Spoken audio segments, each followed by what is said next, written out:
everyone. Welcome back to Strange Mind 6. I'm your host Ruby, and today we're going to be getting back into Beware the Claws That Catch Alice by Christina Henry. But before we begin, please hit that like button, hit that subscribe button if you haven't already. It would mean a great deal to me.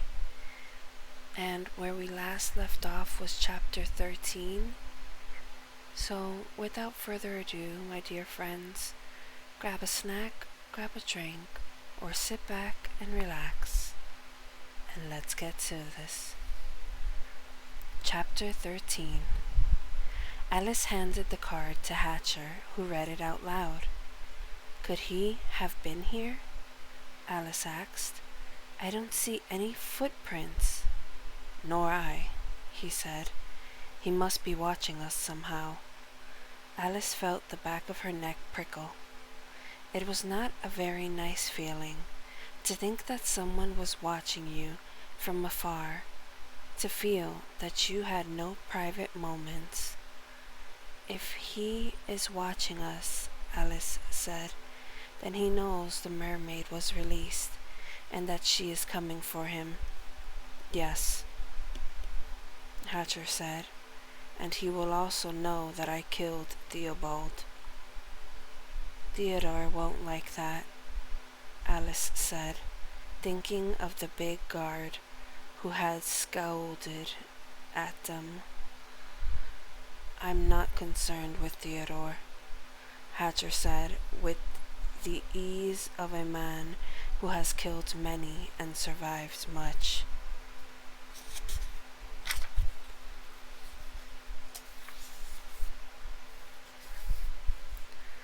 Hatch, Alice said.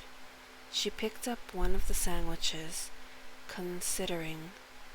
She didn't think Cheshire would lie to them outright. His way seemed to be concealment, trickery. So if he said the sandwiches were not poisoned, then they probably were not. Probably. He said. He had walked a little way down the tunnel in the direction the mermaid had gone. Alice took a bite of the sandwich. It tasted very good, like the cucumber sandwiches her mother liked to have for tea. Do you remember what you did for the rabbit? Alice asked. This wasn't precisely what she'd wanted to ask. She'd wanted to ask whether he'd remembered before the caterpillar told him of Jenny, whether he had deliberately concealed his connection with the man who had tried to buy her and keep her as his prize. He walked back to her and crouched before the plate of the sandwiches, picked one up and shoved half of it in his mouth in one bite. I didn't remember the rabbit at all until the caterpillar told that tale. Then I could see the faces of men I'd fought, feel their flesh give under my hands. I can see Hattie's eyes, so sad and blue, and Jenny's bright and gray. I can see all of us together, having our tea at a tiny table that Hattie polished until it gleamed, and my knuckles scabbed from the day's work. But the rabbit, I can't really see his face. I should be able to. It's blocked out, somehow, by the idea of him that you put in my head. The fellow with long ears and the blue-green eyes. That's not what you remember? Alice asked. I don't think he had long ears, Hatcher said, and his face had that squashed trying to remember look that he got sometimes. Doesn't seem right, your rabbit and my rabbit. Maybe the ears came later, Alice said. He is a magician, or so the caterpillar said. All these magicians, Hatcher said, his voice musing. They must have the ministers in their pockets, else why were they not chased from the city like the others? Do you think that the ministers know? Alice asked. Maybe the rabbit and the caterpillar and Cheshire and any others hid themselves so well that they weren't suspected. Roseway isn't exactly hiding, Hatcher said, and even the caterpillar's place was not of this world and looked it from the outside. No, I think that Cheshire and the caterpillar just had something to do and to offer the men in power, and so they were allowed to stay. Or the magicians who stayed knew something about the ministers, something they could use against the city, Alice said. Cheshire in particular probably holds more secrets than a wishing well. Hatcher dropped the sandwich suddenly, gripping both sides of his head. Alice spit out the last bit of her sandwich, terrified that the food was poisoned after all. Alice, Hatcher said, everything is breaking apart inside. Was it the sandwich? She asked, scrambling to his side. Why had she thought Cheshire trustworthy? Do you feel sick? No, he said, not like that. It's my head. All the things I couldn't remember are leaking through, dribbling through the cracks. Hattie and Jenny, the rabbit, Bess. I remember being small and Bess making bread in the kitchen, singing a song about a butterfly. No, Alice said, rubbing his back, trying to soothe. His muscles jumped, as if sparking with lightning under the skin. That was me. It is the song I sang to you in the hospital. It's all mixed up, he said. It was all right before, when I didn't remember anything except the blood and the axe slicing through them. I didn't know about Jenny. Now it hurts inside my head, and my heart is going to crack open. Crack and shatter into a million pieces, because I can't bear it, Alice. I can't bear to know what might be happening to her, somewhere far away from me. He stood and paced, his head twitching. Alice hadn't seen him this agitated since they'd escaped the asylum. While they'd been out and free, his madness had receded, mitigated by the lack of walls around him. The caterpillar's knowledge might have broken open Hatcher's memories, but the walls around them couldn't be helping. It was close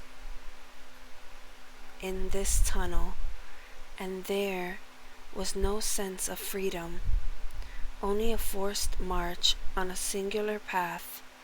Hatcher strode back and forth, taking no more space than he would if he were in his cell, even though that space was available. When they'd been locked in their own rooms, Alice had just let Hatcher's fits run their course. She didn't have many options.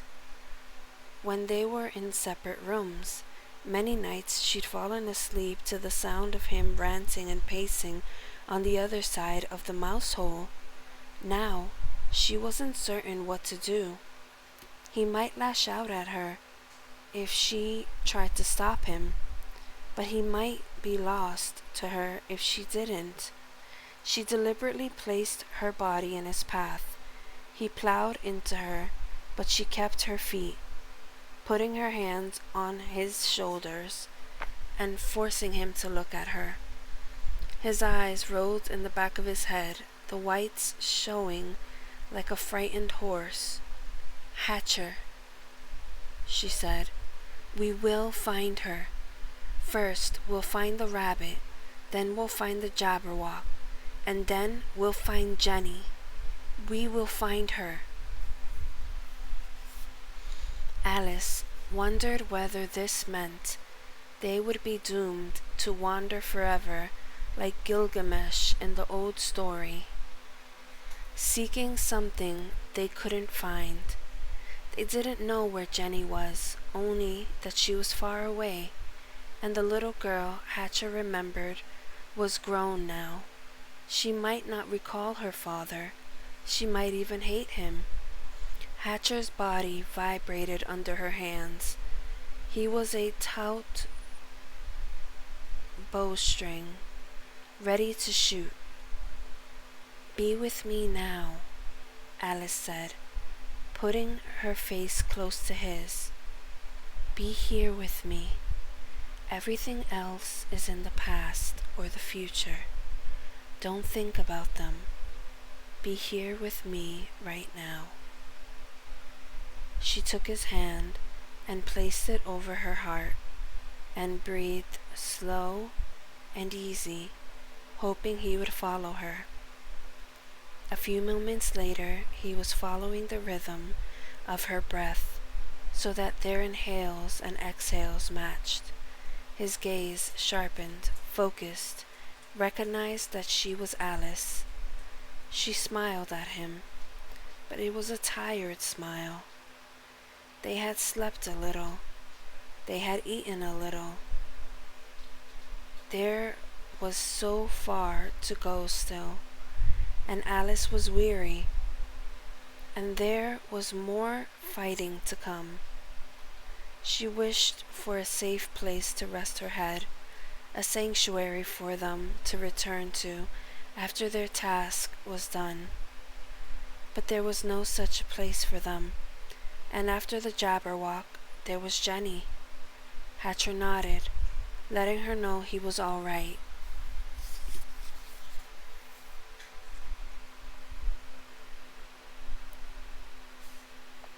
And her hands fell away. He had kicked over the plate of sandwiches while rushing back and forth in his fit. Another white card was revealed, previously hidden beneath the food. Alice picked it up. "There will be 3. P.S. Don't worry about the mermaid." "There will be 3?" Alice asked. "3 of what?"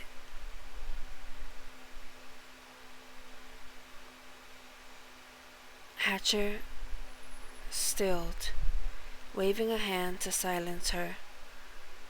Alice cocked her head, listening close.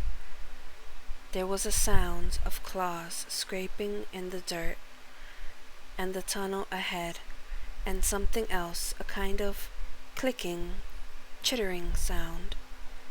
"It sounds like," Alice began. "Rats," Hatcher finished. "Rats," Alice said. "I don't like rats." Cheshire said there would only be 3. Hatcher said. He collected their sack of supplies, slung it over their shoulders, took out the axe and started in the direction of the noise. "Why are you walking toward the noise?" Alice asked, panic settling into her chest. "And why are we trusting Cheshire?" She didn't know why the thought of rats scared her more than the caterpillar or the creatures that had tried to eat Hatcher in the Cheshire's maze. Perhaps because the caterpillar was a man, and thus would be distracted or reasoned with. As for the creature in the maze, Alice had seen it so briefly and acted so quickly she hadn't an opportunity to be frightened. She scurried along behind Hatcher, the knife in her right hand.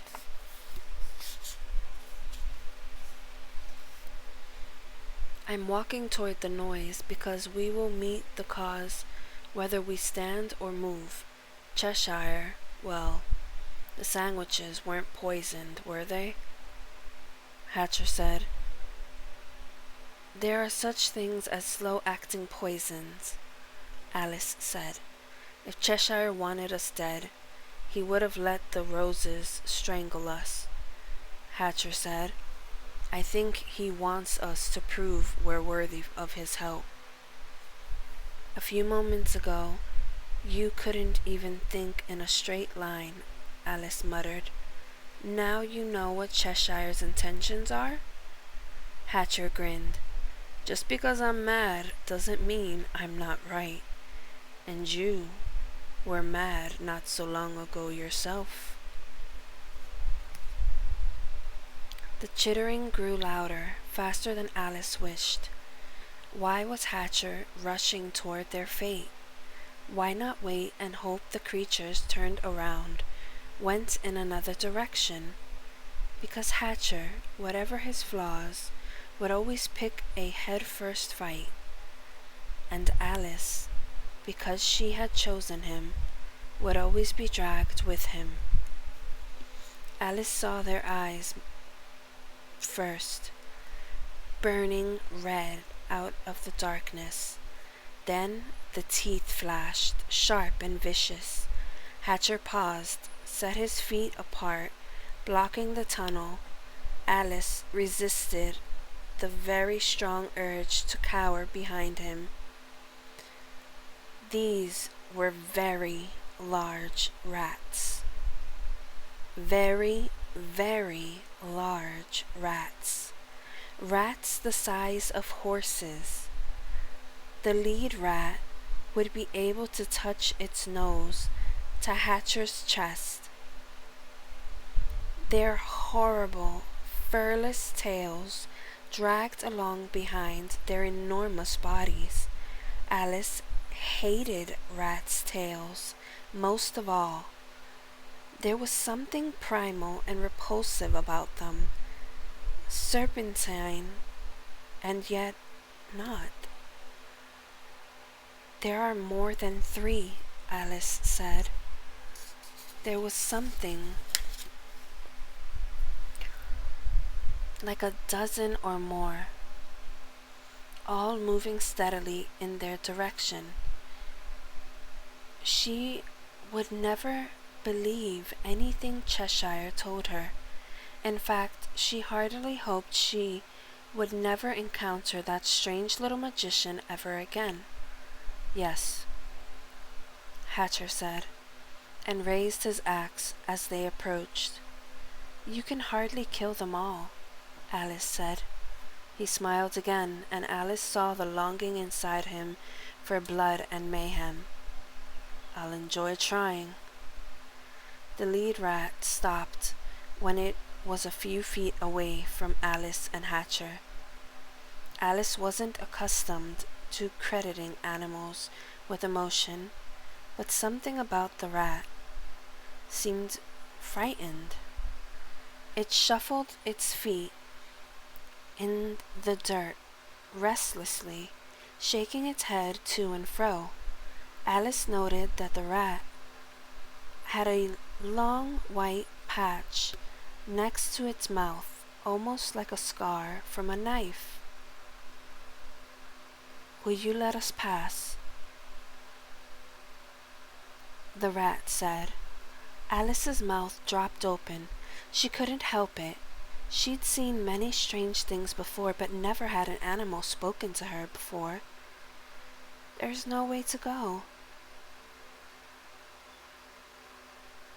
Alice said, remembering her manners. The tunnel ends at the caterpillar's house. Hatcher's hand dropped a little. and he stared at Alice, then at the rat. "Are you speaking to the creature?" "Yes." "And the caterpillar's house has fallen?" The rat said, "We know, everyone knows. You must have been the one to do it, else you would not be leaving the wreckage." "Who is everyone?" Alice said. "All the creatures who live under town. All of the men who use these tunnels for their own purpose," the rat said. "Why are you running toward the caterpillars?" Alice said. "Why go to the dead end?" The rat shifted again, its red eyes glancing behind. It moved forward, and Alice resisted the urge to flinch as it approached her. It would not do to show fear to something with teeth so large. "The walrus is rampaging," the rat whispered, looking over its hump as if it expected to see the man behind him. "The walrus and Mr. Carpenter are at war. The caterpillar and the walrus were allied against their enemies, so the walrus was able to hold his own streets and those he stole from Mr. Carpenter. Now that the caterpillar is dead, the walrus finds none to stand with him, for he has poached on their territories for too long. Those who did not intervene before, like the rabbit, will now side with Mr. Carpenter, and the walrus will be destroyed." "Why did the rabbit stay out of it before?" "Because the rabbit has allied with the caterpillar as well, so he agreed to be a neutral party. There is no more caterpillar, and therefore no need to be neutral." "But why do you run from a war in the streets? What does it have to do with you?" "The walrus is rampaging," the rat repeated. "I'm sorry, I don't understand what that means," Alice said. "The walrus uses some of us to fight in his rings. He likes to watch fighting, rats and humans, and whatever other animal he can find. But he is so angry now, he is killing anyone he sees."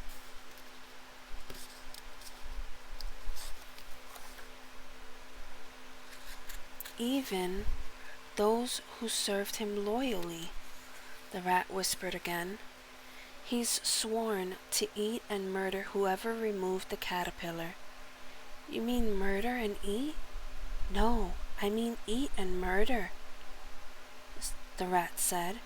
"I'd rather it the other way around, wouldn't you?" "I'd rather it not at all," Alice said. "So we are running and hiding where the walrus will not find us, the place he would least expect," the rat said. "We have 8 children in our nest, and I want them to live to bear my grandchildren." Alice peered at the other rats huddled behind the leader. Several of them were smaller than he. "What is your name?" Alice asked. "Nicodemus," the rat replied. "And this is my nestmate, Asora." He nudged one of the rats with his tail, and she came forward, bowing her head to Alice. "And I am Alice," she said. "This is Hatcher." Nicodemus looked at Hatcher's axe, and then at his face. "The Hatcher?" Hatcher didn't reply, which Alice thought was very rude. She had never imagined she would be having a conversation with a rat, much less with one so large. But there they were. She answered for him, giving him a little frown. I suppose, she said, I only know one Hatcher. The walrus is looking for him and you, Nicodemus said. Because of the caterpillar? Alice asked. She couldn't conceal her surprise. How would the walrus know they had anything to do with the caterpillar's death? Because Hatcher, if it's the same Hatcher, was once called Nicholas, and he fought a man called the Grinder in the ring, the rat said. His eyes willed Alice to understand. Alice pointed at Hatcher. He fought the Grinder. The Grinder never fought again after that day. The Grinder is now the walrus. He wants revenge. What's it saying about the Grinder? You heard him. I heard him, but I didn't understand him. Only you. This must have something to do with magic, Alice thought, but there wasn't time to think about the whys and hows. I'll explain later, she said to Hatcher, then to Nicodemus. What is the walrus interested in me?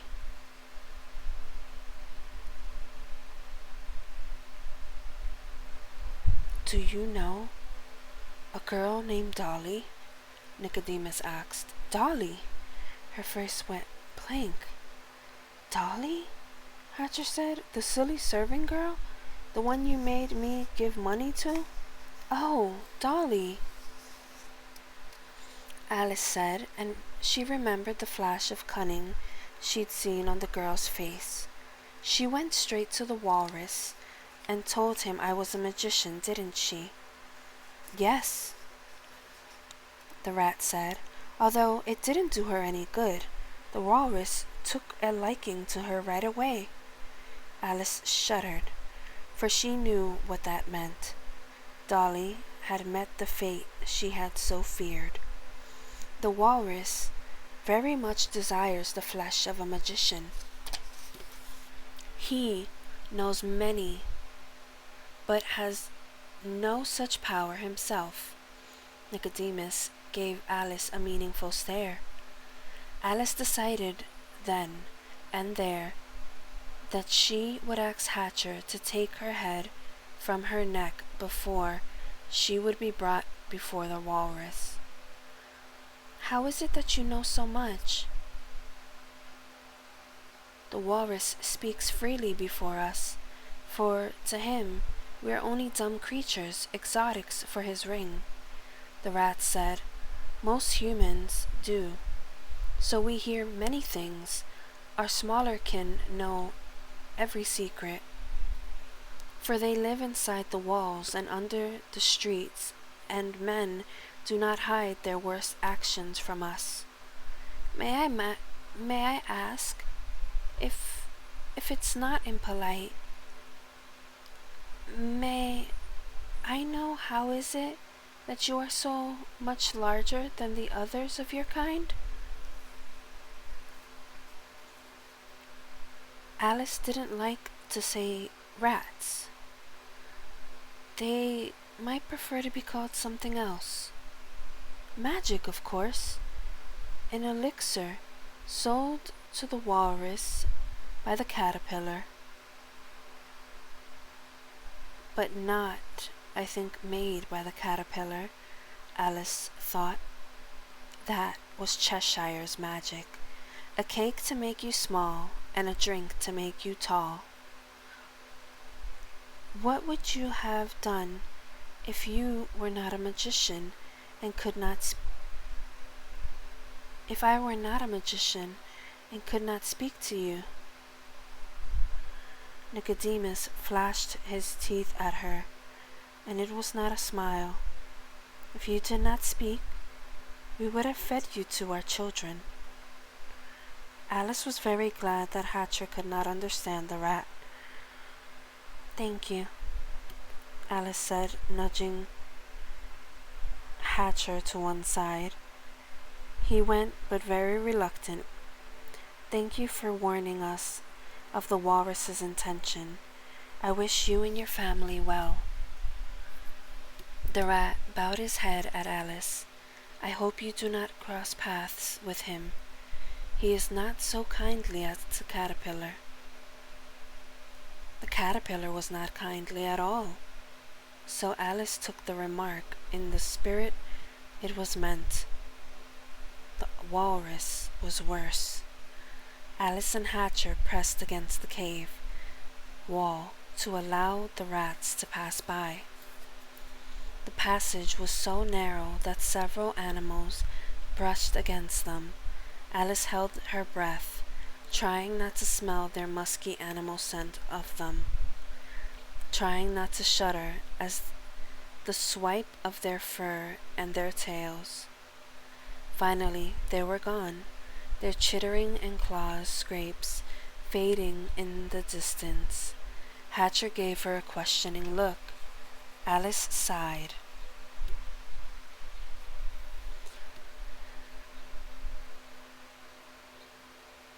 And started walking in the direction the rats had come from. As she walked, she explained what she had heard. "The grinder is the walrus," Hatcher said. "That's not good for us at all. I made certain, the night I fought him, that he would never grind anybody ever again." "What did you do to him?" Alice asked. "I broke his hands," Hatcher said, "and his wrists.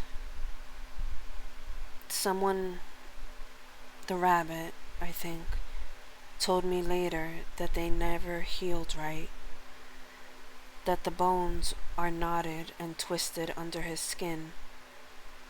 "You can talk to animals?" "I suppose I can," Alice said, not in the least surprised by the sudden change in subject. "That's a useful gift," Hatcher said. "Without it, we would have had to fight those rats. And we might not have survived." "We would have survived," Hatcher said. It was not arrogance, just assurance. Hatcher knew he would always find a way out. "I wonder if they would have liked to return to their normal size," Alice said. "We could have given them some of Cheshire's cake." "We could have, except the cake is no longer in my backpack," Hatcher said. "Oh, that's right," Alice said. "Still, the walrus must be very frightening in his current state, to scare creatures like that so badly that they would hide in a dead-ended tunnel." "He was not a pleasant fighter," Hatcher said. "He would have cheated if he could get away with it. Carried things like nails and pincers in his palms to use when nobody was looking. He had no honor. And now he eats people, girls," Alice amended, "and magicians." "Can it be that all the territories are controlled by magicians?" Alice asked. "All except the walrus." "I don't know that all of them would be," Hatcher said doubtfully. "Bosses rise and fall. Anyone with magic would rise without falling, unless another magician removed him. And the old city is large, larger than the new city. Most of the streets are connected and controlled by petty criminals, men who own a few streets and have a few thugs to enforce their will. No, they can't all be magicians, but the ones who have a lot of power, a lot of territory, they are magicians." "I wonder if Mr. Carpenter is a magician?" Alice asked. Even if he is, he won't like us. We killed 2 of his sentries, Hatcher said. He doesn't know that, Alice said. And he's the walrus's enemy. We're not going to get involved in a war between the walrus and Mr. Carpenter, Hatcher said. I think we may already be involved, Alice said. I would rather take my chances with Mr. Carpenter than face the walrus. Hatcher, don't you think it's strange that everyone we've met has known who we are before the hospital, I mean? Hatcher appeared unconcerned.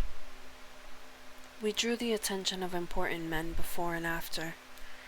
Our paths keep intersecting with theirs, and though I know you dislike to hear it, that scar on your face was put there for a reason.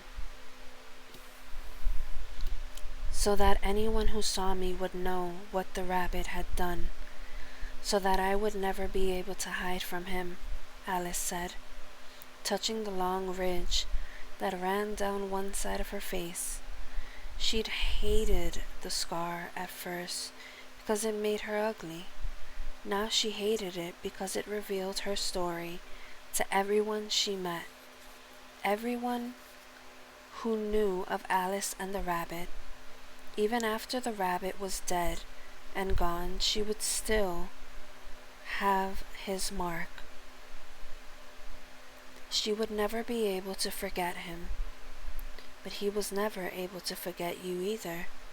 You marked him too. She wished she could remember all of it. Remember sinking the knife into the blue-green eye. She wished she could remember the pain she'd given him, and not only the pain he'd given her.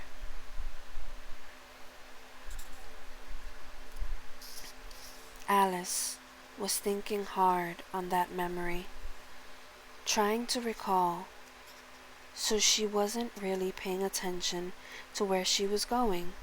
She stopped when her nose struck wood. She blinked, stepping back.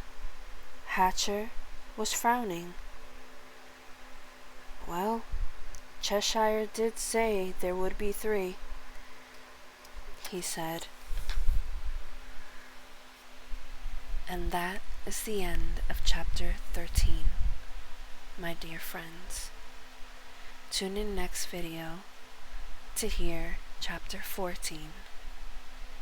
This has been Ruby, signing off.